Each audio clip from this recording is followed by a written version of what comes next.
이준석 대표의 지난 3월에 했던 발언이 뒤늦게 다시 또 수면 위로 떠오르면서 크게 논란이 되고 있습니다. 과연 어떤 발언 때문인지 들어보시죠. 근데 만약 윤석열이 갑자기 철학을 갖고 왔어. 난 윤석열 총장 단독은 어렵다 보고 그래서 윤석열 총장이 좋은 업자랑 같이 결합되면은 굉장히 시너지가 크다. 업자가 좋은 업자가 붙었어. 그 이준석한테 야 너 와라 이러면 어떡할 거야? 나는 대통령 만들어야 될 사람이 있다니까. 누구? 어? 유승민. 너 이러다가 안철수 서울시장 되고 윤석열 대통령 되면 어떡하냐 이렇게 얘기하더라고. 지구를 떠야지. 아니야. 왜냐? 안철수 서울시장 되고 윤석열 대통령 되면 이준석은 국회의원 된다. 아니야. 그죠. 난 그 전에 당대표 될 거야.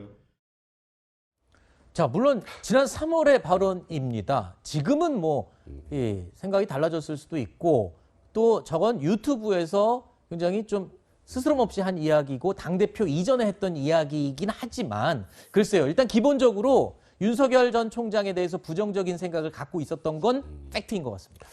그러니까요. 사실 당대표 경선할 당시에도 이준석 대표 그 당시 후보에게 이제 나경원 의원이나 다른 후보들이 비판을 했던 건 그 유승민 쪽 사람 아니냐. 그렇죠. 그래가지고 당대표 되면 경선 관리 제대로 할 수 있겠느냐, 윤 전 총장 데려올 수 있겠냐 이런 비판들이 있었습니다. 네. 그리고 이 발언 말고 그 전에도 유승민 전 의원을 대통령 만들고 싶다는 얘기를 했었던 것도 있고요. 네. 근데 지금 일단 이 상황은 지금 이준석 대표가 당대표가 되기 전 상황입니다. 지금 네. 이 3월도.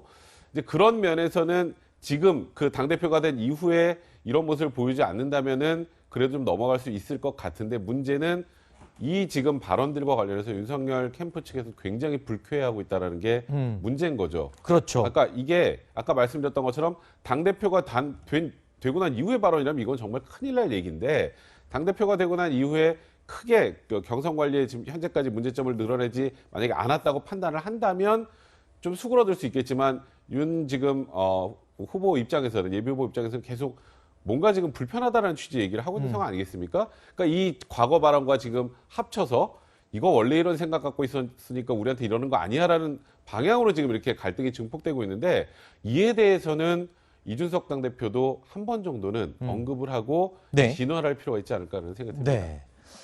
자, 이준석 대표가 유승민 전 의원을 대통령으로 만들려는 의도가 분명한 게 아니냐라는 말이 돌 정도로 이 대표와 유승민 전 의원 사이의 이 특수관계, 이를 보는 시각을 두고요. 정작 유승민 전 의원 측은 억울하다는 반응을 보였습니다.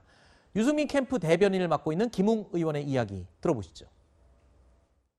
저뿐만 아니라 유승민 대표도 아마 당대표 선출된 이후에 이준석 대표하고 문자 한 번 안 해보는 걸로 알고 있고요. 아마 제가 알기로 이준석 대표가 가장 통화를 많이 하면서 조언을 구하는 사람은 홍준표 후보인 걸로 알고 있습니다. 잘 보시면 이준석 대표가 윤석열 전 총장 공격할 때 같이 이렇게 보조 맞춰서 공격하는 사람이 유승민 대표입니까? 아니면 홍준표 전 대표입니까? 그러니까 지금 홍준표 의원의 의견이 반영이 되면서 지금 이준석 대표가 저런 식으로 말을 하는 것이다. 지금 이런 이야기를 꺼낸 거네요. 유승민 캠프 쪽에서는. 저는 그렇게 생각하지 않아요. 그러니까 그래요? 유승민 후보 측에서 당연히 그렇게 얘기를 해야죠. 왜냐하면 네. 유승민 후보와 가깝다고 이런 얘기가 자꾸 확산이 되면 네. 선거의 공정성에 상당히 큰 의문이 생기는 거잖아요. 네. 그리고 지금 윤석열 후보 측에서 그걸 가만히 있겠습니까? 그러다 보니까 이제 그걸 좀 아하. 피하기 위해서 저는 홍준표 의원 얘기를 했다고 보는데 유승민 의원과 전 의원과의 사이가 가깝다 이건 부인할 수는 없어요. 사실은 당대표 네. 입장에. 왜냐하면 이준석 대표가 정치에 들어온 것도 유승민 후보 때문에 들어오게 됐고 그 뒤에 계속 행보를 같이 해왔고 또 좀 옛날 얘기이긴 하면 3월 얘기긴 합니다. 저런 발언도 했고 이러다 보니까 의심의 눈초리 계속 있을 수 있는 거죠. 그러니까 지금 갈등의 국면에서도 윤석열 후보 측에서 계속 의심을 갖는 것은 이준석 대표가 혹시나 이거 유승민 후보를 대통령 만들려고 저렇게 우리한테 하는 거 아니냐 이런 이제 의심이 생길 수밖에 없잖아요. 저런 일들이 없었으면 문제가 없는데 계속 쌓여왔기 때문에 그런 거고 물론 둘 사이에 그런 갈등을 해소해야 된다고 저는 봐요. 어떤 네. 형태로든. 그러나 다만 그런 일이 계속 발생할 때마다 그런 의심이 계속 생길 수밖에 없는 구조는 변할 네. 수 없는 상황이라고 생각합니다. 자, 일단 이준석 대표가요. 최근에 이 당내 대선 주자들과 갈등설도 계속 불거져 나오고 당 대표가 지나치게 튀려고 너무 나서는 게 아니냐라는 비판도 나오고 있는 이 마당에 유승민 전 의원도요. 이준석 대표를 향해서 이 충고의 말을 남겼습니다. 말을 좀 줄이면 좋겠다라는 조언을 한 건데요. 김종인 전 비대위원장도요. 당 대표가 말을 많이 하면 실수를 할 수밖에 없으니 가급적이면 말을 좀 안 하는 게 좋겠다라는 조언이 나왔습니다.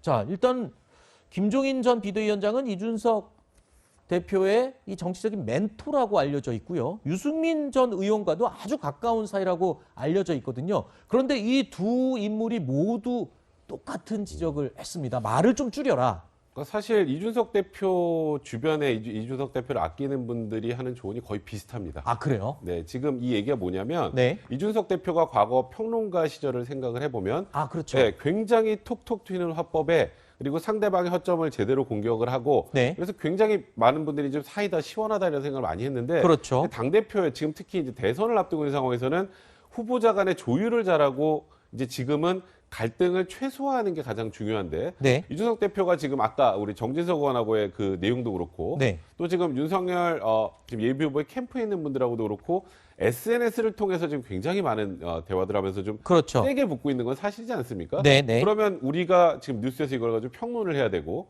그러니까 이게 굉장히 큰 갈등이 있는 것처럼 비춰질 우려가 있기 때문에 네.